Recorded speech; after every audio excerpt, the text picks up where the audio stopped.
UP के अंदर forest guard यानी वन रक्षक के 708 पद आए हैं। 2023 में ये वैकेंसी आई थी और ये फिर से आई है। तो इसमें अगर मैं आपको बताऊं तो भाई 30 जून से इसके फॉर्म भरे जाने वाले हैं। 20 जुलाई इसके फॉर्म की लास्ट डेट होगी, अर्थात 20 दिन का ही आपको समय मिलेगा इस फॉर्म को भरने के लिए। अगर आप वैकेंसीज देखें तो यहाँ पर ये 4 तरह की होती हैं: वन रक्षक, वन रक्षक विशेष चयन और वन्य जीव रक्षक विशेष चयन। उन सबको अगर जोड़ेंगे तो ये 708 पद हैं। एक ही फॉर्म में आपकी ये सब चॉइसेस भर जाती हैं। थोड़ा सा ऑब्जेक्शन भी है इस पर कि क्योंकि ईडब्ल्यूएस की यहाँ कोई वैकेंसीज नहीं है, यहाँ पर जनरल की कोई वैकेंसी नहीं है, यहाँ पर एससी की कोई वैकेंसी नहीं है। तो इस पे बच्चे एसटी की सॉरी, तो इसमें बच्चे जो है आरोप इस बात के लिए भी लगा रहे हैं कि भाई जो है यहाँ पर आरक्षण का ध्यान नहीं दिया गया, जबकि मुख्यमंत्री जी ने साफ साफ बोला है। तो बिल्कुल ये ऑब्जेक्शन उठेगा। नेक्स्ट, 15 गुना बच्चे, इसमें आपको सबको मालूम होना चाहिए कि 15 गुना बच्चों को लिखा जाता है लेकिन बुलाए जाते हैं लगभग 45 गुने। तो यानी जितनी वैकेंसी होती है पैट 2025 जरूर दिया होना चाहिए, यानी जो पैट की कट ऑफ लगेगी वो 45 गुना बच्चों को करके लगती है, वो लगती आई है।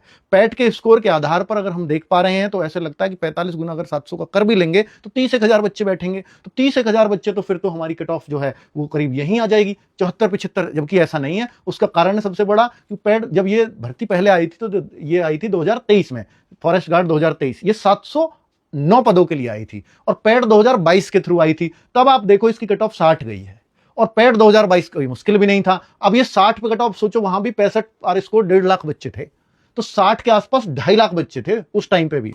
अब अगर 2.5 लाख के हिसाब से अगर मैं इसको देखूं तो ये भी कट ऑफ करीब करीब आपकी 2,66,000 बच्चों पे 60-61 के आसपास ही रह जाती है। यानी 2.5 लाख पे करूंगा तो 60-61 के आसपास उसी हिसाब से, क्योंकि वैकेंसीज लगभग बराबर हैं, तो 60-61 से ज्यादा कट ऑफ ऊपर उठती दिखाई नहीं दे रही है किसी भी तरह से, क्योंकि उसी से कंपैरिजन किया जाएगा। उसका कारण भी होता है कि इतनी कट ऑफ फिर डाउन क्यों जाती है, सब लोग फॉर्म क्यों नहीं भरते हैं, क्योंकि इंटरमीडिएट चाहिए तो सब होते ही हैं, सब अधिकतर 18 से 40 एज चाहिए, ये भी ज्यादा फॉर्म भरवाने वाली बात है। 5 साल ओबीसी एससी एसटी को सबको छूट मिलती है, 18 से 45 तक वो लोग फॉर्म भरते हैं।